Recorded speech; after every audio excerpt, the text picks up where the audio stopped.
Buen día.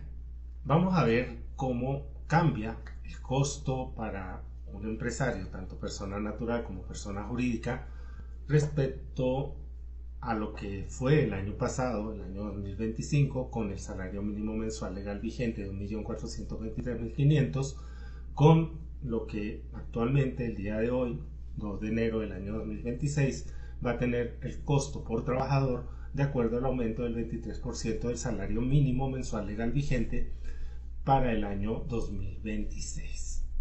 El año pasado, una persona natural que tuviera un solo empleado y tomando en cuenta que no recibía el beneficio del estatuto tributario de eximirlo del pago de salud, así como de los parafiscales de ICBF y SENA, tendría en este caso ese empleador, persona natural, para ese solo trabajador, para ese único trabajador, que acumular durante el mes 2.894.096 pesos, tomando en cuenta pues todo lo que es la carga prestacional, los pasivos laborales y la seguridad social.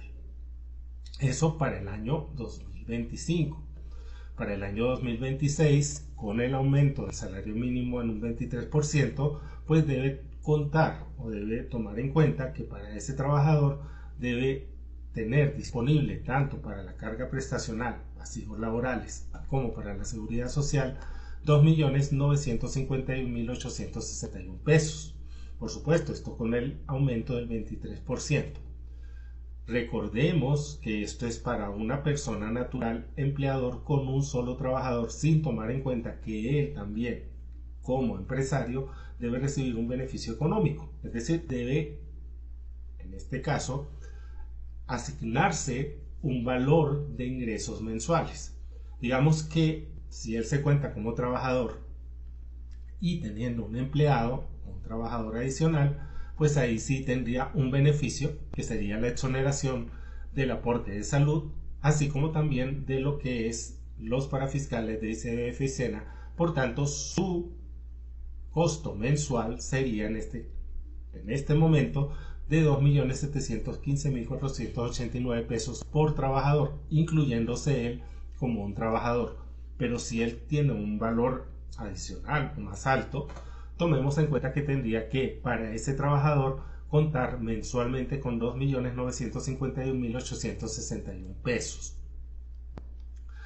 Si vamos a la persona jurídica, comparando el año pasado, la persona jurídica tenía que tener en cuenta que para cada trabajador debía contar mensualmente con 2.657.724 pesos, nuevamente tomando en cuenta que tiene una exoneración de aportes parafiscales y de salud que lo exoneran por tener, en este caso a partir de un trabajador, de estos pagos.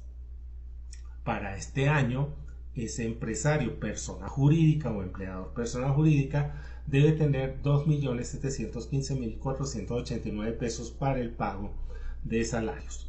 Recordemos también una cosa, y es lo que no entienden muchas personas que no conocen de economía, ni de costos, ni de contabilidad, que este empleador, sea persona natural o sea persona jurídica, tiene que asumir otros costos de materias primas que también van a subir dado el aumento del salario mínimo mensual legal vigente, costos de transporte, tomando en cuenta aumentos de los fletes, aumentos de peajes, aumentos de combustibles. Tiene que tomar en cuenta costos relacionados con el mantenimiento de infraestructura y maquinaria, costos relacionados con servicios que por supuesto también van a aumentar.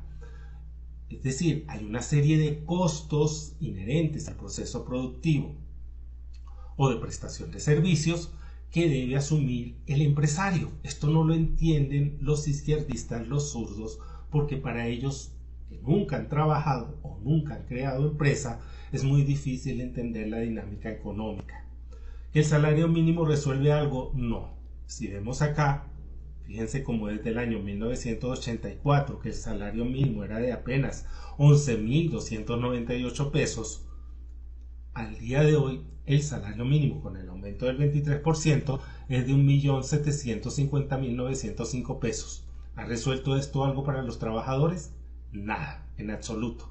Recordemos también cómo este salario mínimo va a afectar la vivienda de interés social, la vivienda de interés prioritario, va a afectar por supuesto también todo lo que se tiene o todo lo que tiene que ver con comparendos y multas y con muchos otros servicios del mismo estado o de los gobiernos departamentales y municipales, que van a ver un sustancial aumento en los costos para los ciudadanos, para los empleadores.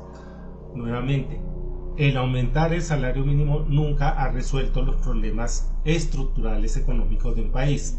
¿Por qué? Porque lo que debemos es mejorar los procesos de producción, aumentar la producción, disminuir los impuestos para los empresarios, atraer inversión dando confianza al inversionista y, por supuesto, reducir el despilfarro que tiene el alto gobierno en gasto público innecesario, reduciendo el tamaño del Estado, empezando por disminuir ese tamaño del Estado, quitando ministerios innecesarios e inútiles y gastos burocráticos que lo que hacen al final es afectar tanto a los trabajadores como a los empresarios y a los empleados y a los emprendedores.